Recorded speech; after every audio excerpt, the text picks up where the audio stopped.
Cinema എന്ന glamour ലോകം ആരെയും മോഹിപ്പിക്കുന്നതാണ്. അതുകൊണ്ട് തന്നെ ചലച്ചിത്ര താരമാകണമെന്ന ആഗ്രഹം പല ചെറുപ്പക്കാരുടെയും ഉള്ളിലുണ്ടാകാം. എന്നാൽ ഒരു നടിയാകണമെങ്കിൽ അഭിനയിക്കാനുള്ള കഴിവ് മാത്രം മതിയോ? അതിന് ചില വിട്ടുവീഴ്ചകൾ ചെയ്യണം, പലരോടും സഹകരിക്കേണ്ടി വരും. സിനിമാ ലോകത്തെ ഈ അഡ്ജസ്റ്റ്മെൻറ്റിന് പറയുന്ന പേരാണ് കാസ്റ്റിംഗ് കൗച്ച്. ഇന്നോ ഇന്നലെയോ കേട്ടു തുടങ്ങിയ വാക്കുകളല്ലിത്. മലയാള സിനിമയിലെ മാത്രം പ്രശ്നവുമല്ല. അങ്ങനെ കാസ്റ്റിംഗ് കൗച്ചിൻ്റെ കുറേ ഇരകളെക്കുറിച്ച് കേട്ടിട്ടുണ്ട്. ബോളിവുഡിലെ മീറ്റു ആരോപണത്തോടെയാണ് സിനിമയിലെ ലൈംഗിക ചൂഷണങ്ങൾ പുറംലോകം അറിഞ്ഞു തുടങ്ങിയത്. ഹേമ കമ്മിറ്റി റിപ്പോർട്ടോടെ മലയാള സിനിമയിലെ പല ബിംബങ്ങളും ഉടയുമെന്ന് കരുതിയെങ്കിൽ SIT ഫയലുകളെല്ലാം പൂട്ടിക്കെട്ടി. അതോടെ സിനിമ അഭിനയം വാഗ്ദാനം ചെയ്തുള്ള ലൈംഗിക ചൂഷണം വീണ്ടും ആവർത്തിക്കപ്പെടുന്നു. കൊച്ചിയിൽ ഒരു യുവതി നേരിട്ട ദുരനുഭവമാണ് പോലീസ് പട്രോൾ ആദ്യം പരിശോധിക്കുന്നത്. സ്വാഗതം.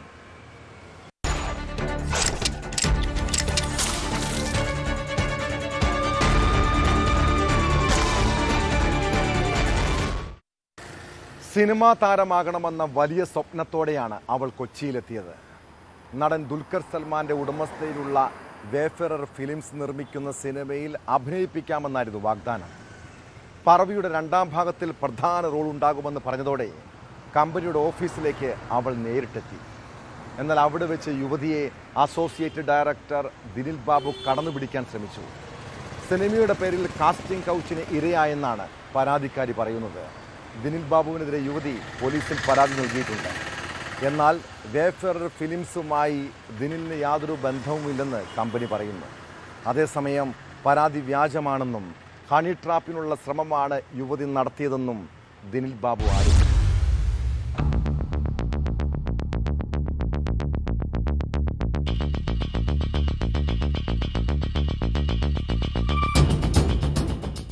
സിനിമയിൽ അവസരം നൽകാമെന്ന് വാഗ്ദാനം ചെയ്ത് വിളിച്ചുവരുത്തി പീഡിപ്പിക്കാൻ ശ്രമിച്ചു എന്നാണ് യുവതിയുടെ പരാതി.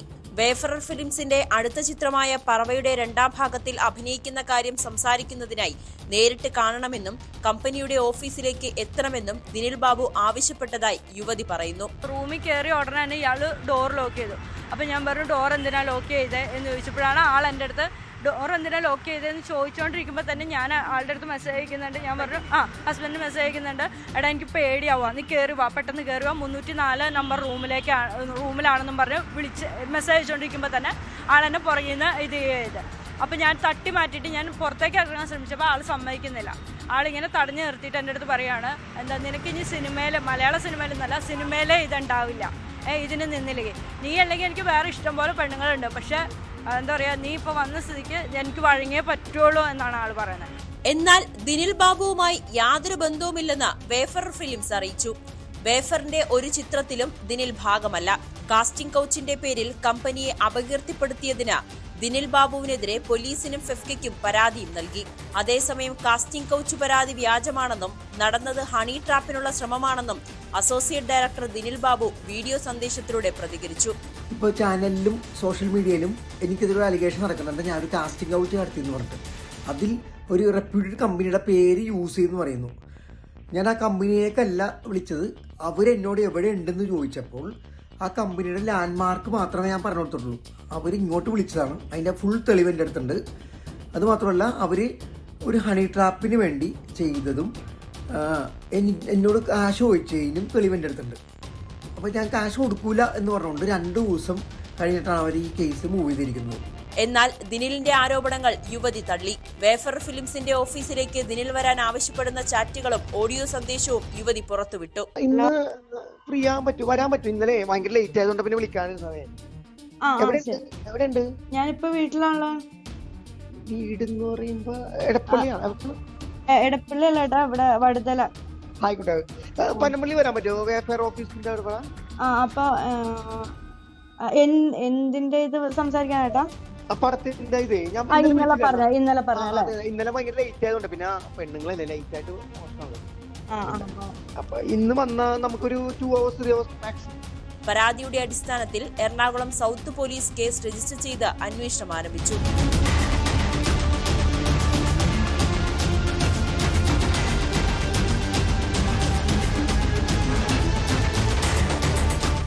ന്യൂസ് 18 കൊച്ചി. കുട്ടികൾ തെറ്റ് ചെയ്താൽ അധ്യാപകർക്ക് അവരെ തിരുത്താനുള്ള അവകാശമുണ്ട്. എന്നാൽ വിദ്യാർത്ഥികളെ ഭീഷണിപ്പെടുത്തുകയോ ശിക്ഷിക്കുകയോ ചെയ്യുന്നത് അവരുടെ കുഞ്ഞു മനസ്സിൽ വലിയ നൊമ്പരമുണ്ടാക്കാം.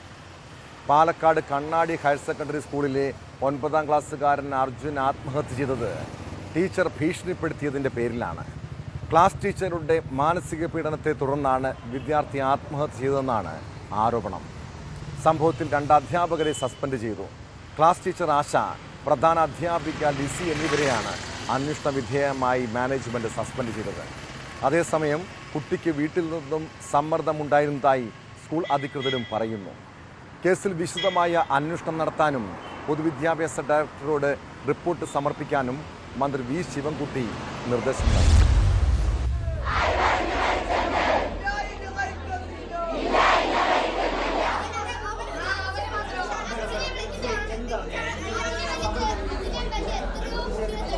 രാവിലെ സ്കൂളിൽ വിദ്യാർത്ഥികളുടെ വലിയ പ്രതിഷേധമാണ് ഉണ്ടായത്. ആരോപണ വിധേയരായ അധ്യാപകർക്കെതിരെ നടപടിയെടുത്തില്ലെങ്കിൽ ക്ലാസ്സിൽ കയറില്ലെന്ന് വ്യക്തമാക്കി KSU നേതൃത്വത്തിലായിരുന്നു സമരം.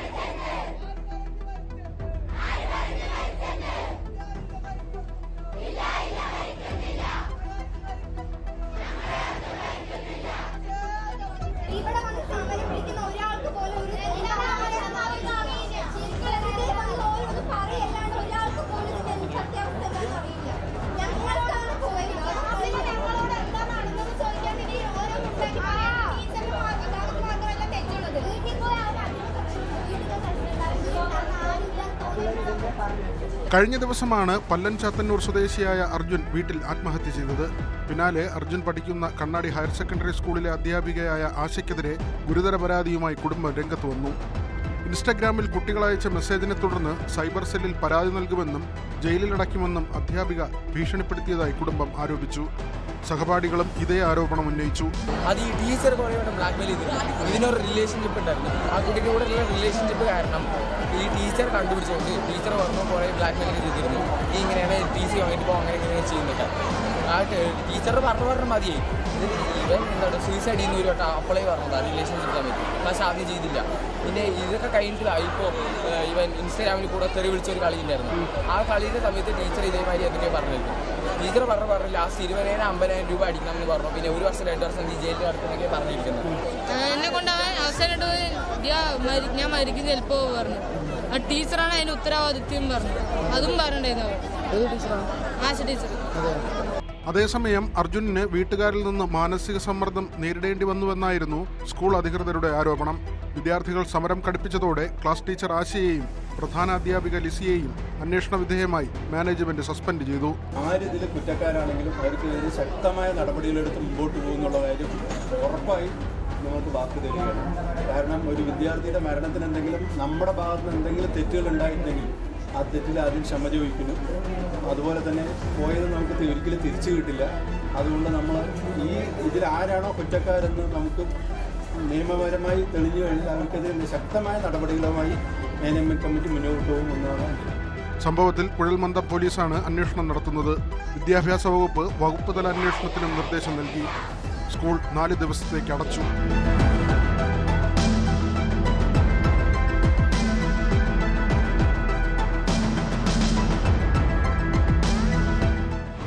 പാലക്കാട്. നമ്മുടെ നാട്ടിലെ കുട്ടികൾക്ക് ഇപ്പോൾ എന്താണ് സംഭവിക്കുന്നത്? നിസ്സാര പ്രശ്നത്തിൻ്റെ പേരിൽ പോലും മാനസികമായി തളരുന്നു. ഒടുവിൽ ആത്മഹത്യയെക്കുറിച്ച് പോലും ചിന്തിക്കുന്നു. കാസർഗോഡ് ബേത്തൂർപ്പാറയിലെ നഴ്സിംഗ് വിദ്യാർത്ഥിനി മഹിമ ജീവനൊടുക്കിയതിന് കാരണം ഇപ്പോഴും വ്യക്തമല്ല. എൻ്റെ മരണത്തിന് ആർക്കും ഉത്തരവാദിത്തമില്ല എന്നാണ് പെൺകുട്ടിയുടെ ആത്മഹത്യാക്കുറിപ്പിൽ പറയുന്നത്. മഹിമയുടെ മുറിയിൽ നിന്ന് ബേഡകം പോലീസ് ആത്മഹത്യാക്കുറിപ്പ് കണ്ടെത്തി. കിടപ്പുമുറിയിൽ തൂങ്ങിയ നിലയിൽ കണ്ടെത്തിയ മഹിമയെ ആശുപത്രിയിലേക്ക് കൊണ്ടുപോകും വഴി കാർ അപകടത്തിൽപ്പെട്ടാണ് മരണം സംഭവിച്ചത്.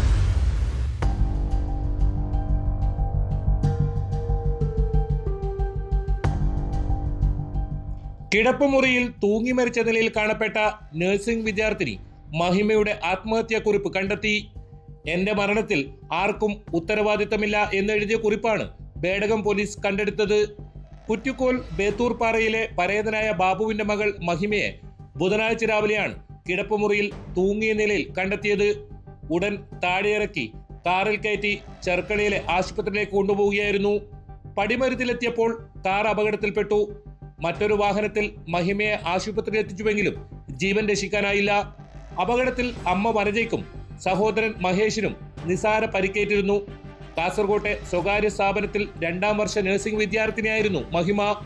കാര്യമായ പ്രശ്നങ്ങളൊന്നുമില്ലാതിരുന്ന മഹിമ എന്തിനാണ് ജീവനൊടുക്കിയതെന്ന അന്വേഷണത്തിനിടയിലാണ് കുറിപ്പ് കണ്ടെടുത്തത്.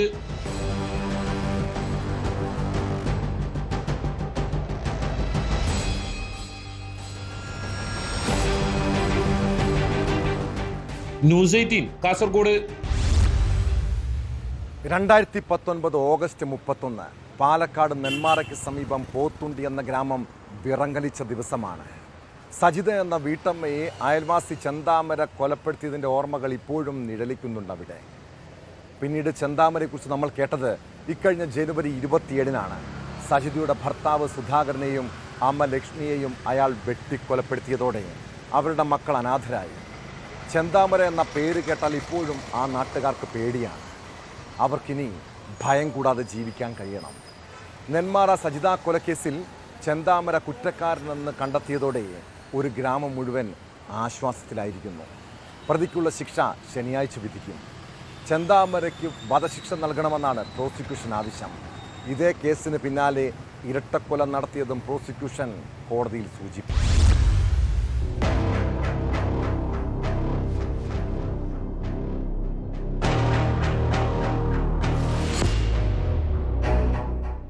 നെന്മാറ സജിത വധക്കേസിലാണ് പ്രതി ചെന്താമരയുടെ ശിക്ഷാവിധി നീട്ടിയത്. പ്രതിക്ക് പരോൾ പോലും നൽകരുതെന്നും വധശിക്ഷ വിധിക്കണമെന്നും പ്രോസിക്യൂഷൻ കോടതിയിൽ ആവശ്യപ്പെട്ടു. സജിതയെ കൊലപ്പെടുത്തിയ കേസിൽ ജാമ്യത്തിലിറങ്ങിയപ്പോൾ ചെന്താമര 2 പേരെ കൂടി കൊലപ്പെടുത്തിയതും പ്രോസിക്യൂഷൻ കോടതിയെ അറിയിച്ചു. എന്നാൽ ഇരട്ടക്കൊല ഈ കേസുമായി കൂട്ടിക്കുഴയ്ക്കരുതെന്നായിരുന്നു പ്രതിഭാഗം വാദം.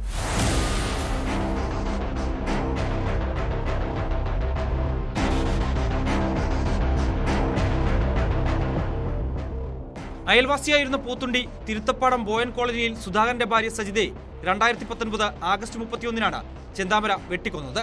തന്റെ ഭാര്യ പിണങ്ങിപ്പോവാൻ കാരണം സജിതയാണെന്ന് മന്ത്രവാദി പറഞ്ഞതിനെ തുടർന്നായിരുന്നു കൊലപാതകം. വീടിന്റെ പിൻവശത്തുള്ള വാതിലൂടെ അകത്ത് കയറിയായിരുന്നു സജിതയെ വെട്ടിയത്. തുടർന്ന് പോത്തുണ്ടി വനമേഖലയിൽ ഒളിച്ചു കഴിയുകയായിരുന്ന ചെന്താമരയെ 2 ദിവസത്തെ തെരച്ചിലിനൊടുവിലായിരുന്നു പിടികൂടിയത്.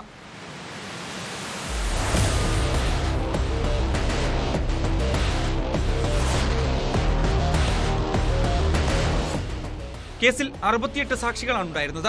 ഇതിൽ പ്രതി ചെന്താമരയുടെ ഭാര്യ, സഹോദരൻ, കൊല്ലപ്പെട്ട സജിതയുടെ മകൾ ഉൾപ്പെടെ 44 പേരെ പ്രോസിക്യൂഷൻ സാക്ഷികളായി വിസ്തരിച്ചു. സജിതയുടെ വീടിനകത്തുണ്ടായിരുന്ന ചോര പതിഞ്ഞ ചെന്താമരയുടെ കാൽപ്പാടുകളാണ് കേസിൽ നിർണായകമായത്. ഒപ്പം മൽപ്പിടുത്തത്തിനിടയിൽ പോക്കറ്റ് കീറി നിലത്ത് വീണ വസ്ത്രം ചെന്താമരയുടേത് തന്നെയാണെന്ന് ഇയാളുടെ ഭാര്യയുടെ മൊഴിയും പ്രതിക്ക് കുരുക്കായി. 2020-ലാണ് കേസിൽ കുറ്റപത്രം സമർപ്പിച്ചത്. 2025 ആഗസ്റ്റ് 4-ന് സാക്ഷി വിസ്താരം ആരംഭിച്ചു. പ്രോസിക്യൂഷന് വേണ്ടി പബ്ലിക് പ്രോസിക്യൂട്ടർ MJ വിജയകുമാറാണ് ഹാജരായത്. റിമാൻഡിലായിരുന്ന ചെന്താമര ജാമ്യത്തിലിറങ്ങിയ ശേഷം 2025 ജനുവരി 27-ന് സജിതയുടെ ഭർത്താവ് സുധാകരൻ, അമ്മ ലക്ഷ്മി എന്നിവരെ വെട്ടിക്കൊലപ്പെടുത്തി. ഇരട്ടക്കൊലക്കേസിലെ പ്രധാന സാക്ഷിയായ പുഷ്പ ചെന്താമരയെ ഭയന്ന് തമിഴ്നാട്ടിലേക്ക് താമസം മാറിയിരുന്നു.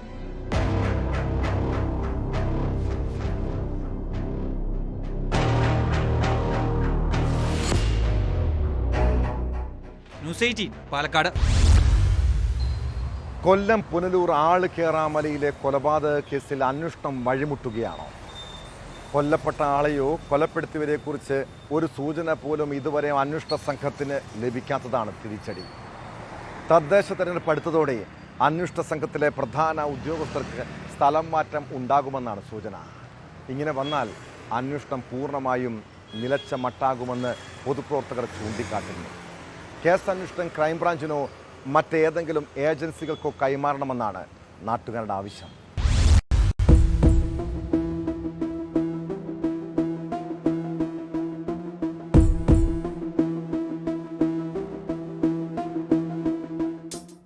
കഴിഞ്ഞ മാസം 23-നാണ് പുനലൂർ മുക്കട വാളുകേറാമലയിൽ മൃതദേഹം കണ്ടെത്തിയത്. ചെങ്കുത്തായ മലയുടെ മുകളിൽ റബ്ബർ മരത്തിൽ ചങ്ങല കൊണ്ട് ബന്ധിച്ച നിലയിലായിരുന്നു മൃതദേഹം. ആളെ തിരിച്ചറിയാതിരിക്കാൻ മുഖം കത്തിച്ചിരുന്നു. മൃതദേഹം കണ്ട സ്ഥലത്തിന് സമീപത്തു നിന്നും കന്നാസും ഒഴിഞ്ഞ ബാഗുകളും കത്തിയ നിലയിലുള്ള തുണിക്കഷ്ണങ്ങളും മാത്രമാണ് കണ്ടെത്തിയത്. ദിവസങ്ങൾ പഴക്കമുണ്ടായിരുന്ന മൃതദേഹം പുരുഷന്റേതാണെന്നും ഇടതുനെഞ്ചിൽ ആഴത്തിലേറ്റ കുത്താണ് മരണകാരണമെന്നും പോസ്റ്റ്മോർട്ടത്തിൽ കണ്ടെത്തി. ഒരു കാലിന് സ്വാധീനക്കുറവുള്ള ആളാണ് കൊല്ലപ്പെട്ടതെന്നും വ്യക്തമായിരുന്നു. തുടർന്ന് സ്ഥലത്ത് കാട് വെട്ടിത്തെളിച്ച് ഡ്രോൺ ക്യാമറ ഉൾപ്പെടെ എത്തിച്ച് പരിശോധനകൾ നടത്തി. കൊല്ലം റൂറൽ പോലീസിന്റെ സൈബർ വിഭാഗവും ഫോൺ കോളുകൾ ഉൾപ്പെടെ വിശദമായി പരിശോധിച്ച് തെളിവുകൾ ശേഖരിക്കാനുള്ള ശ്രമങ്ങൾ നടത്തിയിരുന്നു. ഉന്നത ഉദ്യോഗസ്ഥരുൾപ്പെടെ നടത്തിയ പരിശോധനകൾക്കും വിശകലനത്തിനും ശേഷം നടന്നത് ക്രൂര കൊലപാതകമാണെന്ന നിഗമനത്തിൽ പോലീസ് എത്തിയെങ്കിലും ഇപ്പോൾ അന്വേഷണം വഴിമുട്ടിയ മട്ടാണ്. പുനലൂർ സബ് ഡിവിഷന്റെ ചുമതലയുള്ള നാർക്കോട്ടിക് സെൽ ഡിവൈഎസ്പി TR ജിജുവിന്റെ നേതൃത്വത്തിൽ 20ഓളം പേരടങ്ങുന്ന പ്രത്യേക അന്വേഷണ സംഘമാണ് കേസ് അന്വേഷിച്ചു വരുന്നത്. ഡിവൈഎസ്പിയെ കൂടാതെ പുനലൂർ, ഏരൂർ പോലീസ് സ്റ്റേഷനുകളിലെ SHOമാരും പുനലൂർ സ്റ്റേഷനിലെ SIയും സംഘത്തിലുണ്ടായിരുന്നു. തെരഞ്ഞെടുപ്പ് നടപടികളുടെ ഭാഗമായി വരും ദിവസങ്ങളിൽ ഈ ഉദ്യോഗസ്ഥർക്ക് മറ്റു സ്റ്റേഷനുകളിലേക്ക് മാറ്റമുണ്ടാകുമെന്നാണ് വിവരം. ആദ്യഘട്ടത്തിൽ ഊർജിതമായി മുന്നോട്ടു പോയ അന്വേഷണം ദിവസങ്ങൾ പിന്നിട്ടതോടെ മന്ദഗതിയിലായിരുന്നു. മൃതദേഹം ആരുടേതെന്ന് തിരിച്ചറിയാനുള്ള നിർണായകമായ ചില തെളിവുകൾ പോലീസിന് ലഭിച്ചെങ്കിലും ഇത് വേണ്ട വിധത്തിൽ പരിശോധിക്കാൻ തയ്യാറായില്ലെന്ന് ആരോപണമുണ്ട്. പുനലൂരിനെയും ലോക മനസാക്ഷിയെയും ഞെട്ടിച്ച പുനലൂർ മുക്കടവ് ആളുകേറാം മലയിലെ ദാരുണമായ കൊലപാതകം. ഈ കൊലപാതകത്തിലെ ദുരൂഹത അകറ്റണം എന്ന് നിരവധി നാളുകളായി ആവശ്യപ്പെടുകയാണ്. ഇതുവരെയും ഈ കൊലപാതകത്തിന് ഉത്തരവാദികളായവരെ കണ്ടുപിടിക്കാനോ ജനങ്ങളുടെ ആശങ്ക അകറ്റുവാനോ അധികൃതർക്ക് സാധിച്ചിട്ടില്ല. ആ പ്രദേശത്തെ ജനങ്ങൾ വലിയ ആശങ്കയിലാണ്. നമ്മുടെ പുനലൂർ, പ്രത്യേകിച്ച് പുനലൂരിലെ നിവാസികളൊക്കെ ആശങ്കാകുലരും പേടിചകിതരുമായി കഴിയുന്ന ഒരു സാഹചര്യമാണുള്ളത്. കേരളത്തിനകത്തും പുറത്തുമുള്ള തിരോധാന കേസുകൾ പോലീസ് വിശദമായി പരിശോധിച്ചിരുന്നു. ലഭ്യമായ വിവരങ്ങളിൽ നിന്നും 4 DNA സാമ്പിളുകൾ ശേഖരിച്ച് പരിശോധനയ്ക്കായി അയച്ചെങ്കിലും മരിച്ച ആളെക്കുറിച്ച് ഒരു സൂചനയും ലഭിച്ചില്ല. ക്രൈംബ്രാഞ്ചിനോ മറ്റേതെങ്കിലും അന്വേഷണ ഏജൻസികൾക്കോ കേസ് കൈമാറണമെന്നും നാട്ടുകാർ ആവശ്യപ്പെടുന്നുണ്ട്.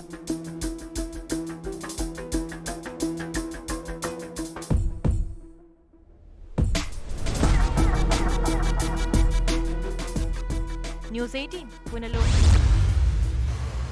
സൂപ്രണ്ടിന് 5000, റവന്യൂ ഇൻസ്പെക്ടർക്ക് 2000. കൊച്ചിൻ കോർപ്പറേഷനിലെ കിമ്പളത്തിൻ്റെ കണക്കാണിത്. കേരളത്തിലെ സർക്കാർ ഓഫീസുകളിൽ സാധാരണക്കാരുടെ ഒരു ആവശ്യത്തിന് പോയാൽ ഇത്തരം ചില ആചാരങ്ങളുണ്ട്. കെട്ടിടത്തിൻ്റെ ഉടമസ്ഥാവകാശം മാറ്റാനാണ് കൊച്ചിൻ കോർപ്പറേഷൻ ഉദ്യോഗസ്ഥർ കൈക്കൂലി ആവശ്യപ്പെട്ടത്. കൈക്കൂലി കൊടുക്കാത്തതിന് എളമക്കര സ്വദേശി നൽകിയ അപേക്ഷ ഉദ്യോഗസ്ഥർ തടഞ്ഞു വെച്ചത് 5 മാസത്തോളമാണ്. ഒടുവിൽ കൈക്കൂലി വാങ്ങുന്നതിനിടെ ഇടപ്പള്ളി സോണൽ ഓഫീസിലെ സൂപ്രണ്ട് ലാലിച്ചനും റവന്യൂ ഇൻസ്പെക്ടർ മണികണ്ഠനും വിജിലൻസിന്റെ പിടിയിലായി. സംഭവത്തിൽ മേയറുടെ രാജി ആവശ്യപ്പെട്ട പ്രതിഷേധം ശക്തമാണ്.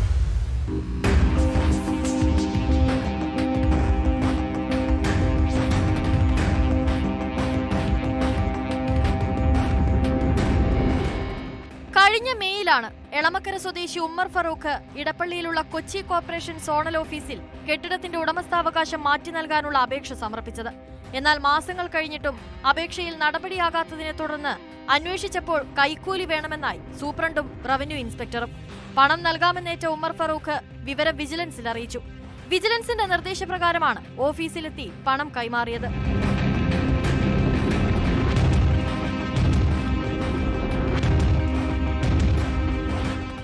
സൂപ്രണ്ട് ലാലിച്ചന് 5000 രൂപയും റവന്യൂ ഇൻസ്പെക്ടർ മണികണ്ഠന് 2000 രൂപയുമായിരുന്നു കൈക്കൂലി നൽകിയത്.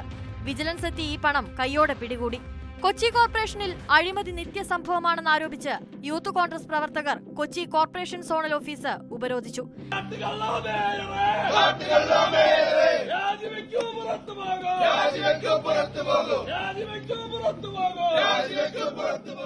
മേയർ രാജിവെക്കണമെന്നാവശ്യപ്പെട്ടായിരുന്നു പ്രതിഷേധം. പ്രവർത്തകരെ പോലീസ് ബലം പ്രയോഗിച്ചാണ് മാറ്റിയത്.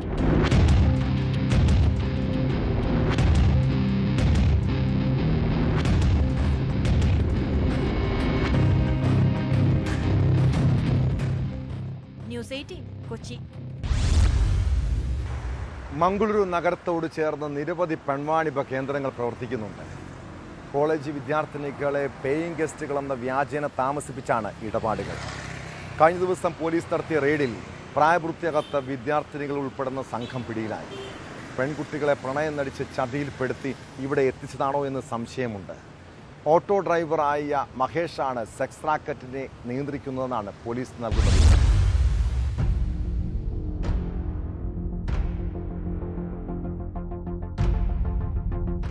മൂടുബിദ്രിയിൽ പ്രായപൂർത്തിയാകാത്ത കോളേജ് കുട്ടികളെ ഉൾപ്പെടെ പെൺവാണിഭത്തിനായി ഉപയോഗിച്ച സംഘം പിടിയിൽ.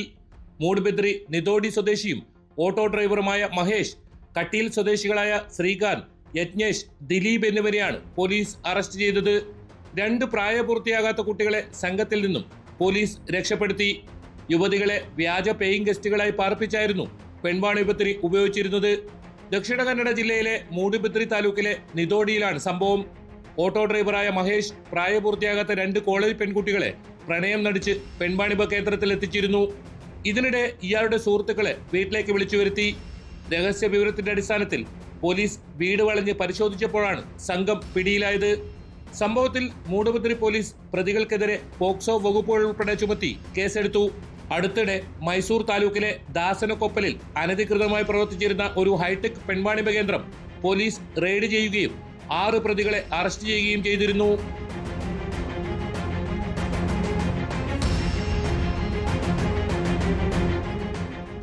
ന്യൂസ് 18 മംഗളൂരു. വലിയ ആദർശമുള്ളവരും വിശ്വാസ പ്രഘോഷണം നടത്തുന്നവരുമാണ് SDPI പ്രവർത്തകർ. എന്നാൽ അതിലും തട്ടിപ്പുകാരും ക്രിമിനൽ സംഘങ്ങളും ഉണ്ടെന്നാണ് പാലക്കാട് തേൻകുറിശ്ശിയിൽ നടന്ന ഒരു മോഷണ കേസിൽ നിന്നും മനസ്സിലായത്. വഴിയാത്രക്കാരിയായ വയോധികയുടെ സ്വർണ്ണമാല മോഷ്ടിച്ച കേസിൽ SDPI നേതാവിനെ പോലീസ് അറസ്റ്റ് ചെയ്തു. കൊടുവായൂർ സ്വദേശിയും SDPI മുൻ യൂണിറ്റ് പ്രസിഡന്റുമായ ഷാജഹാനാണ് കുടൽമന്ദം പോലീസിന്റെ പിടിയിലായത്.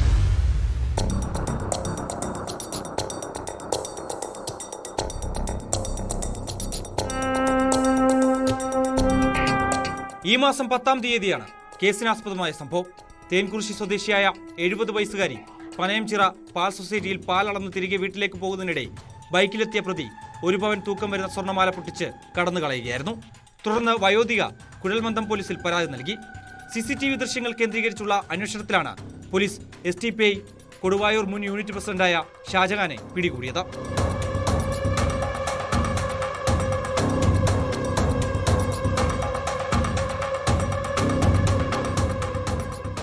പ്രതി 5 വർഷത്തോളം SDPI യൂണിറ്റ് പ്രസിഡന്റായിരുന്നു. പ്രതിയുടെ പക്കൽ നിന്നും തൊണ്ടി മുതൽ കണ്ടെത്തിയെന്നും പോലീസ് പറഞ്ഞു. മോഷണം നടന്ന പനയഞ്ചിറ പാൽ സൊസൈറ്റി പരിസരത്തുൾപ്പെടെ പ്രതിയെ എത്തിച്ച് തെളിവെടുപ്പ് നടത്തി. തുടർന്ന് ഷാജഹാനെ കോടതിയിൽ ഹാജരാക്കി.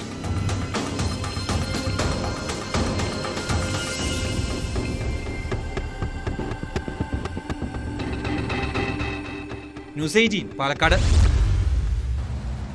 വഴിയാത്രക്കാരായ മനുഷ്യർക്ക് മാത്രമല്ല ദൈവങ്ങൾക്ക് പോലും രക്ഷയില്ലാത്ത നാടാണിത്. പത്തനംതിട്ട അടൂർ കടികയിലെ ക്ഷേത്രത്തിൽ നിന്ന് ദേവിക്ക് ചാർത്തുന്ന സ്വർണ്ണമാലയും പണവും മോഷണം പോയി. ദേവസ്വം ഓഫീസിൻ്റെ പൂട്ട് തകർത്ത് ഓഫീസിൽ സൂക്ഷിച്ചിരുന്ന സ്വർണവും 20,000 രൂപയും അപഹരിച്ചെന്നാണ് പരാതി. മേൽശാന്തി പുലർച്ചെ ക്ഷേത്രം തുറക്കാൻ എത്തിയപ്പോഴാണ് മോഷണ വിവരം അറിയുന്നത്. സംഭവത്തിൽ കേസെടുത്ത പോലീസ് വിശദമായ അന്വേഷണം ആരംഭിച്ചു.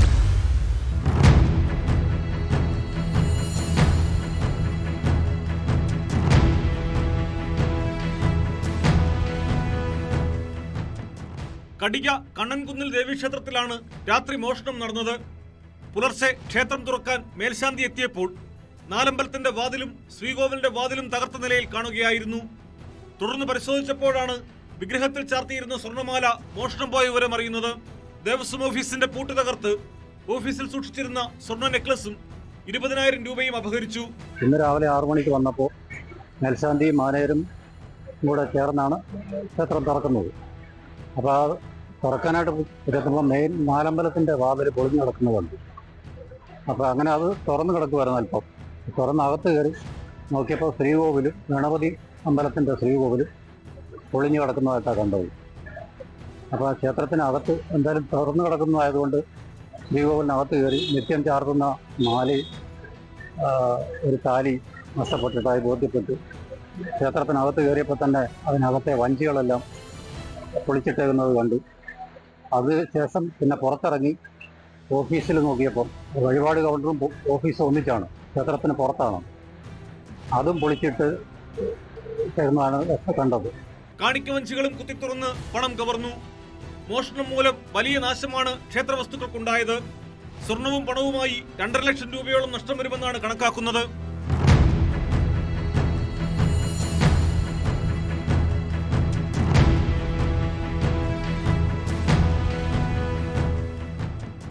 ക്ഷേത്രം ഭാരവാഹികൾ അടൂർ പോലീസിൽ പരാതി നൽകിയതിനെ തുടർന്ന് പോലീസും വിരലടയാള വിദഗ്ധരും സ്ഥലത്തെത്തി പരിശോധന നടത്തി.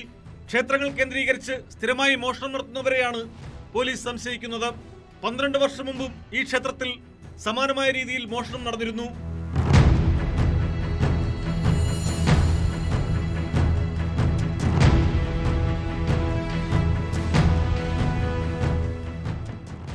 ന്യൂസ് 18 പത്തനംതിട്ട.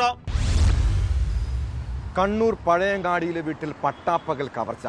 അതും കുടുംബാംഗങ്ങൾ അയൽവീട്ടിലേക്ക് പോയതിൻ്റെ അരമണിക്കൂർത്തെ ഇടവേളയിൽ. നിമിഷ നേരം കൊണ്ട് 20 പവൻ സ്വർണവും 6 ലക്ഷം രൂപയും അപഹരിക്കണമെങ്കിൽ ആ കള്ളൻ ആൾ നിസ്സാരക്കാരനായിരിക്കില്ല. പഴയങ്ങാടി സ്വദേശി അഫ്സത്തിൻ്റെ വീട്ടിലാണ് കവർച്ച നടന്നത്. വീടിനെക്കുറിച്ച് അറിയാവുന്നവരാണ് മോഷണത്തിൻ്റെ പിന്നിലെന്നാണ് പോലീസ് സംശയിക്കുന്നത്. CCTV ദൃശ്യങ്ങൾ ഉൾപ്പെടെ പരിശോധിച്ചാണ് അന്വേഷണം നടക്കുന്നത്.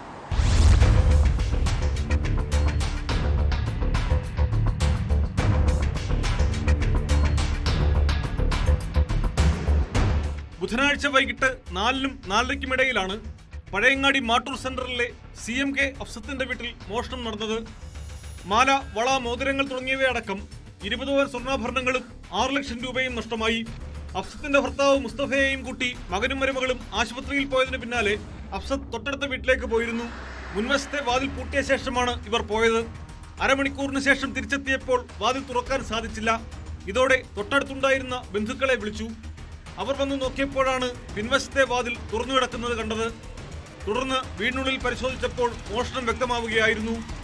ഹോസ്പിറ്റലിൽ പോയതാണ്. ആ സമയത്ത് ഇവിടെ ഒറ്റക്കായിരുന്നു. പിന്നെ അത് കഴിഞ്ഞിട്ടും ഒരു 4 മണി ആ ഒരു ടൈമിൽ ചായയൊക്കെ കുടിച്ചിട്ട് അപ്പുറത്തെ വീട്ടിൽ ഒരു സുഖമില്ലാത്ത ആൾക്കാരെ കാണാൻ വേണ്ടിയിട്ട് പോയതാണ്.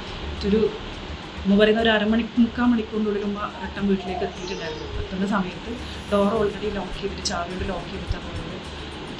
തുറക്കാൻ നോക്കുമ്പോഴത്തേക്ക് ചാവി ലോക്ക് അൺലോക്ക് ചെയ്തിട്ട് ഡോർ ഓപ്പൺ ചെയ്യാൻ പറ്റുന്നില്ല. അങ്ങനെ നോക്കുമ്പോഴത്തേക്ക് ജനലിലൂടെ വേറൊരാളിങ്ങനെ എത്തി നോക്കുമ്പോഴത്തേക്ക് ഉള്ളിൽ നമ്മുടെ മേലത്തെ തൊഴിൽ അത് ഇട്ടിട്ടുണ്ടായിരുന്നു. ഉമ്മാക്ക് ഇവരിങ്ങനെ മക്കളിങ്ങനെ ഗൾഫിൽ നിന്ന് ഇങ്ങനെ കൊടുക്കുന്നു ഓരോ വള, മാല അങ്ങനെയൊക്കെ ആയിട്ട്. പിന്നെ ഒരു വലിയ മാലയുണ്ട്, 2-3 വളയുണ്ട്, അങ്ങനെയൊക്കെ ആയിട്ടുണ്ട്. പിന്നെ കുറച്ച് മോതിരങ്ങളുണ്ട്. കറക്റ്റ് അത് എത്രയാണെന്നുള്ളത് ഉമ്മാക്കും 20 പവൻ്റെ അടുത്ത് ഉണ്ടാവുന്നുണ്ട്. ക്യാഷ് 6 ലക്ഷത്തിലധികം ഉണ്ടെന്നാണ് പറയുന്നത്. ബിക്കോസ് ഉമ്മാക്ക് വേറെ മാറ്റിവെച്ച പൈസയുണ്ട്. അതിൻ്റെ കൂടെ നമ്മളിങ്ങനെ ചിലവിനൊക്കെ ഉപയോഗിക്കുമല്ലോ, ആ ക്യാഷും ഉണ്ട് അതിൻ്റെ കൂടെ. ബെഡിൻ്റെ അടിയിൽ സെപ്പറേറ്റ് ഉമ്മക്ക് ഹോസ്പിറ്റലിൽ പോകാൻ വേണ്ടിയിട്ട് ഒരു എമൗണ്ട് വെച്ചിട്ടുണ്ടായിരുന്നു. അതുപോലും അത് മിസ്സായ സമയത്താണ് നമ്മൾ പിന്നെ കബോർഡ് ചെക്ക് ചെയ്യുന്നത്. ആക്ച്വലി ചാവിയൊക്കെ ഓൾറെഡി വെച്ച സ്ഥലത്തായതുകൊണ്ട് ഡൗട്ട് അടിച്ചിട്ടില്ല. ഇവർ ഒച്ച കേട്ടപ്പോൾ പുറത്തേക്ക് പോയിന്ന് വിചാരിച്ചത്. ഈ ക്യാഷ് ബെഡിൻ്റെ അടിയിലുള്ള ക്യാഷ് മിസ്സായപ്പോഴാണ് കബോർഡൊക്കെ ചെക്ക് ചെയ്തത്. താക്കോൽ ഉപയോഗിച്ചാണ് മേശയും അലമാരയും തുറന്നത്. താക്കോലുകൾ എടുത്ത അതേ സ്ഥലത്ത് തന്നെ തിരികെ വെച്ചിട്ടുണ്ട്. പണവും സ്വർണവും എവിടെയാണ് സൂക്ഷിച്ചിരിക്കുന്നതെന്ന് കൃത്യമായി അറിയാവുന്നയാളാണ് മോഷണം നടത്തിയതെന്ന് പോലീസ് സംശയിക്കുന്നു. ഡോഗ് സ്ക്വാഡും വിരലടയാള വിദഗ്ധരും സ്ഥലത്തെത്തി പരിശോധന നടത്തി. CCTV ദൃശ്യങ്ങൾ ഉൾപ്പെടെ പരിശോധിച്ചാണ് പോലീസിന്റെ അന്വേഷണം പുരോഗമിക്കുന്നത്.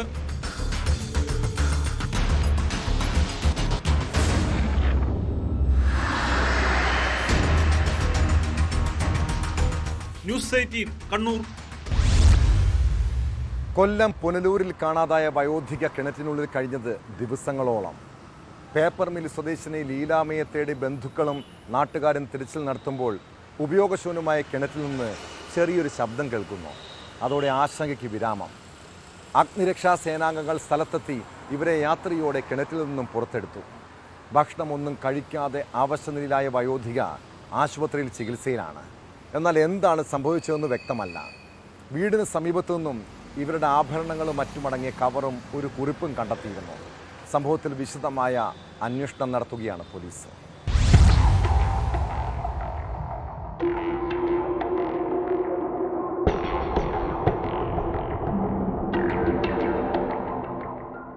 കഴിഞ്ഞ വ്യാഴാഴ്ച കുണ്ടറയിലുള്ള മകളുടെ വീട്ടിൽ പോയതിനു ശേഷം തിരികെ ട്രെയിനിൽ ലീലാമ്മ പുനലൂരിലെത്തിയിരുന്നു. കഴിഞ്ഞ ദിവസം മകൾ അമ്മയെ ബന്ധപ്പെടാൻ ശ്രമിച്ചപ്പോഴാണ് കാണാനില്ല എന്ന വിവരം അറിയുന്നത്. വീടിന് സമീപത്ത് നിന്നും ഇവരുടെ ആഭരണങ്ങളും മറ്റുമടങ്ങിയ കവറും ഒരു കുറിപ്പും കണ്ടെത്തി. തുടർന്ന് പോലീസും ബന്ധുക്കളും ചേർന്ന് തിരച്ചിൽ നടത്തുന്നതിനിടെയാണ് വീട്ടിൽ നിന്നും 200 മീറ്ററോളം താഴെയായി ഉപയോഗശൂന്യമായ കിണറ്റിൽ ലീലാമ്മയെ കണ്ടെത്തിയത്. പുനലൂരിൽ നിന്നുള്ള അഗ്നിരക്ഷാ സേനാംഗങ്ങൾ സ്ഥലത്തെത്തിയാണ് ലീലാമ്മയെ കിണറ്റിൽ നിന്നും പുറത്തെടുത്തത്.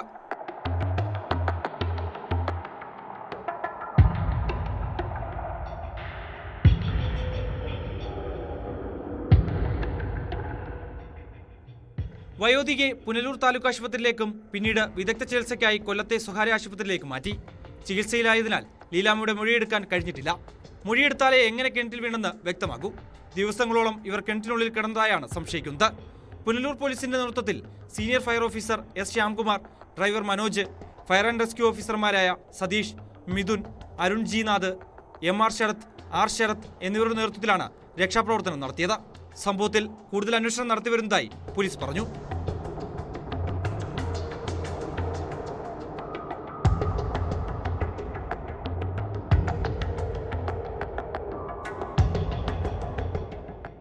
ന്യൂസ് 18 പുനലൂർ.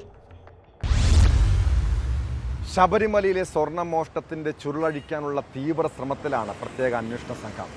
പ്രതിസ്ഥാനത്ത് ഒന്നാമതുള്ള ഉണ്ണികൃഷ്ണൻ പോറ്റിയിൽ നിന്നും പരമാവധി വിവരങ്ങൾ ചോദിച്ചറിയണം. ചെന്നൈ, ബംഗളൂരു, ഹൈദരാബാദ് എന്നിവിടങ്ങളിൽ നിന്ന് ശേഖരിച്ച രേഖകളും തെളിവുകളും നിരത്തിയാണ് ഉണ്ണികൃഷ്ണൻ പോറ്റിയിൽ നിന്നും വിവരങ്ങൾ തേടുന്നത്. അതേസമയം SIT സംഘം സന്നിധാനത്തും പരിശോധന നടത്തി. നിലവിൽ രജിസ്റ്റർ ചെയ്തിട്ടുള്ള 2 കേസുകളിലും ഉണ്ണികൃഷ്ണൻ പോറ്റിയാണ് ഒന്നാം പ്രതി.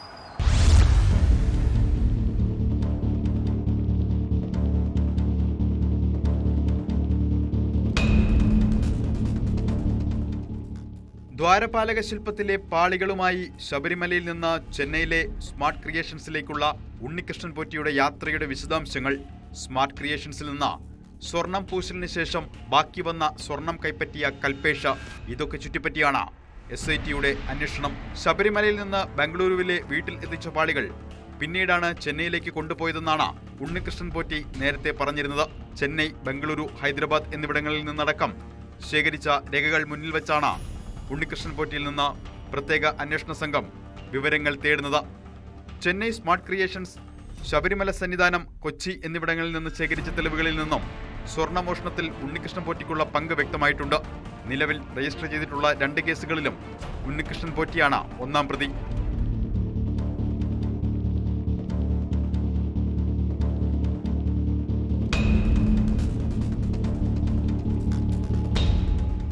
ആരോപണ വിധേയരായ എല്ലാവരും SITയുടെ നിരീക്ഷണത്തിലാണ്. അടുത്ത ദിവസം തന്നെ മുരാരി ബാബു ഉൾപ്പെടെയുള്ള ദേവസ്വം ഉദ്യോഗസ്ഥരെ ചോദ്യം ചെയ്യലിനായി വിളിപ്പിക്കും. അതിനിടെ സന്നിധാനത്തും SIT സംഘം പരിശോധനയ്ക്കെത്തി. SP ശശിധരന്റെ നേതൃത്വത്തിലുള്ള സംഘമാണ് പരിശോധന നടത്തിയത്. വരും ദിവസങ്ങളിലും പരിശോധന തുടരുമെന്നാണ് സൂചന. ശബരിമല സ്വർണ്ണക്കൊള്ള സംബന്ധിച്ച് അന്വേഷണം നടത്തി 6 ആഴ്ചയ്ക്കകം റിപ്പോർട്ട് നൽകണമെന്നാണ് ഹൈക്കോടതിയുടെ നിർദ്ദേശം. അന്വേഷണ പുരോഗതി 2 ആഴ്ച കൂടുമ്പോൾ ഹൈക്കോടതിയെ അറിയിക്കണമെന്നും H വെങ്കടേഷിന്റെ നേതൃത്വത്തിലുള്ള പ്രത്യേക സംഘത്തിന് നിർദ്ദേശം നൽകിയിട്ടുണ്ട്.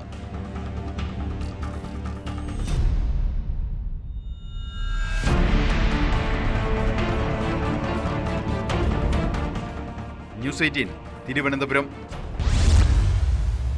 ദേവസ്വം ബോർഡിന് കീഴിലുള്ള പല ക്ഷേത്രങ്ങളിലും ഇപ്പോൾ പരിശോധന നടത്തേണ്ട അവസ്ഥയാണ്. മലബാർ ദേവസ്വം ബോർഡിന് കീഴിലുള്ള മുക്കം ശ്രീനീലേശ്വരം ശിവക്ഷേത്രത്തിൽ പരിശോധന നടന്നപ്പോൾ കാണിക്കയായി വന്ന സ്വർണത്തിൽ കുറവ്.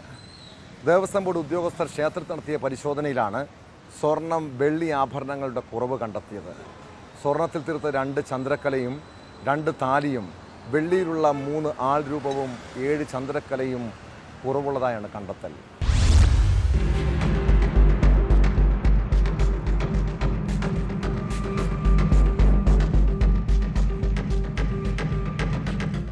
മുക്കം ശ്രീനീലേശ്വരം ശിവക്ഷേത്രത്തിൽ ദേവസ്വം ബോർഡ് ഉദ്യോഗസ്ഥർ നടത്തിയ പരിശോധനയിലാണ് സ്വർണം, വെള്ളി ആഭരണങ്ങളിൽ കുറവ് കണ്ടെത്തിയത്. 4 സ്വർണ്ണ ഉരുപ്പടികളും 10 വെള്ളി ഉരുപ്പടികളും കുറവുള്ളതായാണ് കണ്ടെത്തിയത്. Devaswom board assistant commissioner Girish കുമാറിന്റെ നേതൃത്വത്തിൽ ഉദ്യോഗസ്ഥർ ക്ഷേത്രത്തിൽ നേരിട്ടെത്തി മുൻ ഭരണസമിതി ചെയർമാനെ വിളിച്ചു വരുത്തിയാണ് പരിശോധന നടത്തിയത്. 33 സ്വർണ്ണ ചന്ദ്രക്കലയിൽ 31 എണ്ണവും 10 സ്വർണ്ണത്താലിയിൽ 8 എണ്ണവുമാണ് ഉണ്ടായിരുന്നത്. വെള്ളിയാഭരണങ്ങളിൽ 3 ആൾരൂപവും 7 ചന്ദ്രക്കലയും കുറവ് കണ്ടെത്തി. കൂടാതെ കണക്കിൽപ്പെടാത്ത ചെമ്പാഭരണങ്ങളും കണ്ടെത്തിയിട്ടുണ്ട്. കാണാതായ സ്വർണ്ണ, വെള്ളി ആഭരണങ്ങൾ തിരിച്ചേൽപ്പിക്കാൻ മുൻ ഭരണസമിതി ചെയർമാന് നോട്ടീസ് നൽകും. സ്വർണത്തിന് ചന്ദ്രക്കല 2 ഷോട്ടുണ്ട്. അതുമാതിരി തന്നെ താലി 2 ഷോർട്ടായിട്ട് കാണുന്നു. അതിൽ തൂക്കം കൃത്യമായിട്ട് മുമ്പേ ഹാൻഡ് ഓവർ ചെയ്ത് പോരാത്തതുകൊണ്ട് തൂക്കം നമുക്ക് കൃത്യമായിട്ട് വ്യക്തമായില്ല. പിന്നെ വെള്ളി ആൾരൂപം 3 എണ്ണവും ചന്ദ്രക്കല 7 എണ്ണവുമാണ് ഷോർട്ടുള്ളത്. അപ്പോൾ നമ്മളെന്തായാലും നോട്ടീസ് കൊടുക്കും. അയാൾ ഒരു മറുപടി കിട്ടിക്കഴിഞ്ഞതിന് ശേഷം ആണ് നമ്മൾ ഫർദറായിട്ടുള്ള കാര്യങ്ങൾ. അപ്പോൾ നിലവിൽ ലേറ്റസ്റ്റ് ആയിട്ടുള്ള ആൾ ആരായിരുന്നു ഇത് തന്നത്, അദ്ദേഹത്തിനായിരിക്കും മുൻ ചെയർമാനാണ്. അദ്ദേഹത്തിൻ്റെ നമ്മൾ വിശദീകരണം തേടും. വിശദീകരണ അടിസ്ഥാനത്തിൽ പിന്നെ മറ്റുള്ള തുടർ നടപടികൾ ചെയ്യും. ക്ഷേത്രത്തിലെ മുൻ ഭരണസമിതിയെ സാമ്പത്തിക തിരിമറിയെ തുടർന്ന് കഴിഞ്ഞ ഓഗസ്റ്റിൽ പിരിച്ചുവിട്ടിരുന്നു. പിന്നീട് Devaswom board executive officer Muraleedharan ചുമതലയേറ്റു. അദ്ദേഹത്തിന്റെ നിർദ്ദേശപ്രകാരം നാട്ടുകാരുടെ നേതൃത്വത്തിൽ പുതിയ കമ്മിറ്റി രൂപീകരിച്ച ശേഷം കഴിഞ്ഞ 4-ന് നടത്തിയ പരിശോധനയിൽ ഉരുപ്പടികളിൽ കുറവ് കണ്ടെത്തി. തുടർന്ന് ദേവസ്വം ബോർഡിന് പരാതി നൽകിയതോടെയാണ് വിശദമായ പരിശോധന നടത്തിയത്. Verification officer Rahul, Devaswom board executive officer Muraleedharan എന്നിവരും പരിശോധനയിൽ പങ്കെടുത്തു.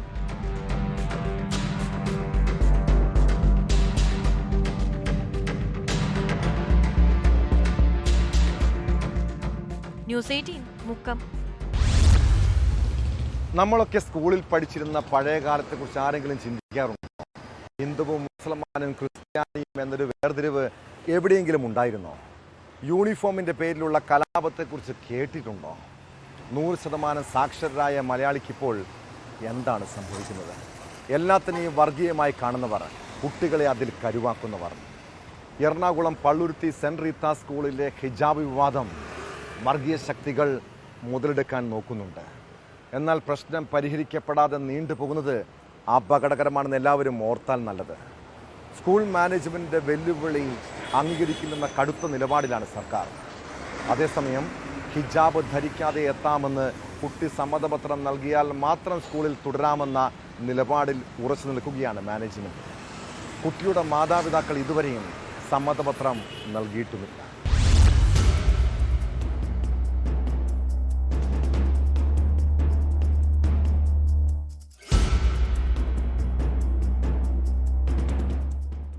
സ്കൂൾ മാനേജ്മെന്റും കുട്ടിയുടെ മാതാപിതാക്കളുമായി ചേർന്ന് ചർച്ച നടത്തി ഒരു സമവായത്തിലേക്ക് എത്തുമെന്ന് തന്നെയായിരുന്നു രാവിലെ പുറത്തുവന്ന വാർത്തകൾ. KCBC എന്നടക്കം ഇക്കാര്യം സ്ഥിരീകരിക്കുന്നുമുണ്ടായിരുന്നു. ഒരു അവസരം കിട്ടിയെന്നതുകൊണ്ട് ഒരു PTA പ്രസിഡന്റും ഒരു പ്രിൻസിപ്പാളും ഒരു മാനേജറും ഇത്രയധികം മോശമായ ഒരു ഗവൺമെൻറ് സംവിധാനത്തെയും അടിസ്ഥാനരഹിതമായി വിമർശിക്കാൻ പാടുണ്ടോ? പരസ്യമായി വലിയ ആഹ്ലാദമാണ് ഇങ്ങനെ വിമർശിക്കാൻ ഒരു അവസരം കിട്ടിയതിൽ. എന്നിട്ട് ഒരു ഗവൺമെൻറ്റിനെ വെല്ലുവിളിക്കുകയാണ്. ആ വെല്ലുവിളിയൊന്നും ഇങ്ങോട്ട് വേണ്ട. നിയമത്തിൻ്റെ വഴിക്ക് പോകും. ഓരോ വിദ്യാലയവും പ്രവർത്തിക്കേണ്ടത് ഈ നാടിൻ്റെ നിയമങ്ങൾക്കനുസരിച്ചാണ്. ഇന്ത്യൻ ഭരണഘടനാ തത്വങ്ങളും ബഹുമാനപ്പെട്ട സുപ്രീം കോടതിയുടെയും ഹൈക്കോടതിയുടെയും വിധികളും വിദ്യാഭ്യാസ അവകാശ നിയമവും കേരള വിദ്യാഭ്യാസ നിയമവും ചട്ടങ്ങളും പാലിക്കുവാൻ എല്ലാ സ്ഥാപനങ്ങൾക്കും ബാധ്യതയുണ്ട്. പക്ഷേ പിന്നീട് വിദ്യാഭ്യാസ മന്ത്രിയുടെ പ്രതികരണത്തിന് പിന്നാലെ സ്കൂൾ മാനേജ്മെന്റോ പിന്നീട് നിലപാടൊന്നും പ്രഖ്യാപിക്കാൻ തയ്യാറായില്ല. എന്തായാലും ആ ഒരു ചർച്ച കുട്ടിയുടെ മാതാപിതാക്കളുമായി ചേർന്ന് നടത്താനുള്ള ഒരു ചർച്ചയിൽ പോലും ഒരു അനിശ്ചിതത്വം നിലനിൽക്കുകയാണ്. പരീക്ഷയാണ്, അത് കുട്ടിയുടെ ഭാവിയെ തന്നെ ബാധിക്കും. അതുകൊണ്ട് പരീക്ഷയ്ക്ക് ഹാജരാക്കണമെന്ന് ആവശ്യപ്പെട്ടുവെങ്കിൽ പോലും മാതാപിതാക്കൾ തയ്യാറായിട്ടുമുണ്ടായിരുന്നില്ല. എന്തായാലും മാനേജ്മെന്റിന്റെ അടുത്ത നിലപാട് എന്തെന്നാണ് ഉറ്റുനോക്കുന്നത്. ഈ ഹിജാബ് ധരിച്ചെത്തില്ല എന്ന് സമ്മതപത്രം വാങ്ങിയതിന് ശേഷം മാത്രമേ കുട്ടിയെ ക്ലാസ്സിൽ പ്രവേശിപ്പിക്കുകയുള്ളൂ എന്ന ഉറച്ച നിലപാട് തന്നെയാണ് മാനേജ്മെന്റ്.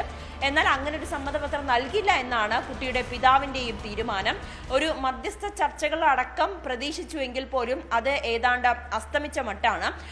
ഈ KCBC വൃത്തങ്ങളിൽ നിന്ന് പോലും KCBC അടക്കം വിദ്യാഭ്യാസ വകുപ്പുമായി ബന്ധപ്പെടുകയും ഈ വിഷയത്തെ കൂടുതൽ മുന്നോട്ട് കൊണ്ടുപോകേണ്ടതില്ല, കാരണം ഒരു രാഷ്ട്രീയ പാർട്ടികളെ വിഷയത്തെ ഏറ്റെടുത്ത് ഒരു സാമുദായിക ധ്രുവീകരണത്തിലേക്ക് ഇക്കാര്യങ്ങൾ നീങ്ങുന്നുണ്ട് എന്നൊരു മുന്നറിയിപ്പ് നൽകി. അതിനാൽ ഈ വിഷയം എത്രയും വേഗം അവസാനിപ്പിക്കണമെന്നാണ് KCBC നൽകിയിരിക്കുന്ന നിർദ്ദേശം. അതോടൊപ്പം തന്നെ സ്കൂൾ മാനേജ്മെന്റിനോടോ PTA ഇനിയൊരു പരസ്യ പ്രതികരണം പാടില്ല എന്ന കർശന നിർദ്ദേശവും നൽകിയിട്ടുണ്ട്.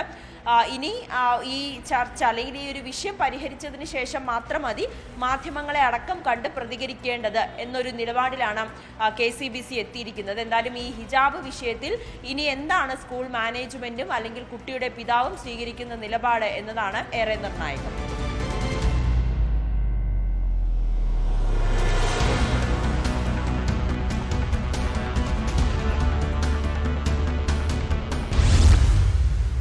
പെൺമക്കളുള്ള അച്ഛനമ്മമാർ അവർക്ക് വേണ്ടി ചെറിയ പ്രായം മുതൽ സ്വർണം വാങ്ങി വയ്ക്കാറുണ്ട്. അവർ വലുതായി കഴിയുമ്പോൾ നല്ല സ്ത്രീധനമൊക്കെ നൽകി വിവാഹം കഴിപ്പിച്ചയക്കണമെന്നാണ് പൊതുവെ മലയാളികളുടെ ആഗ്രഹം. പെരുമ്പാവൂർ വെങ്ങോലയിലെ ഒരു പിതാവ് തൻ്റെ മകൾക്ക് വേണ്ടി ഇങ്ങനെ സ്വർണം വാങ്ങി സൂക്ഷിച്ചിരുന്നു. ഏതാനും മാസങ്ങൾക്ക് മുൻപ് അവളുടെ വിവാഹവും ഉറപ്പിച്ചു. എന്നാൽ കല്യാണത്തിന് 1 മാസം മുൻപ് അച്ഛനെ കാണാനില്ല. മകൾക്ക് സ്ത്രീധനമായി കൊടുക്കാൻ കരുതി വെച്ച സ്വർണ്ണാഭരണവുമില്ല. അച്ഛനെ കാണാതായതോടെ കല്യാണ വീട് കണ്ണീരിലായി. കാണാതായ ഗൃഹനാഥന് വേണ്ടി അന്വേഷണം നടത്തിയ പോലീസ് അയാളെ ഒടുവിൽ കണ്ടെത്തി. ആൾ തിരുവനന്തപുരത്ത് കാമുകിക്കൊപ്പം താമസമാണ്. എന്നാൽ ഇതൊക്കെ അറിഞ്ഞിട്ടും നല്ലവനായ ആ ചെറുപ്പക്കാരൻ അയാളുടെ മകളെ വിവാഹം കഴിക്കാൻ തീരുമാനിച്ചു. എന്നാൽ മകൾക്കൊരു സ്വപ്നം, തൻ്റെ പ്രിയപ്പെട്ട അച്ഛൻ വിവാഹത്തിൽ പങ്കെടുക്കണം. പക്ഷേ ആ അഭ്യർത്ഥനയും അയാൾ നിരസിച്ചു. അയാൾ തന്നെ സമ്പാദിച്ച സ്വർണമാണ് വീട്ടിൽ നിന്ന് എടുത്തുകൊണ്ടുപോയതിനാൽ പോലീസിനും കേസെടുക്കാൻ കഴിഞ്ഞിട്ടില്ല. മക്കളെ ഉപേക്ഷിച്ച് കമിതാക്കൾക്കൊപ്പം പോകുന്ന അച്ഛനമ്മമാർ നിങ്ങളുടെ കുട്ടികളെക്കുറിച്ച് കൂടി ചിന്തിക്കണം. ആ കുഞ്ഞുങ്ങളുടെ കണ്ണീര് നിങ്ങളെ വിടാതെ പിന്തുടരും കേട്ടോ. ഇതോടെ പോലീസ് പട്രോൾ പൂർണ്ണമാകുന്നു. നമസ്കാരം.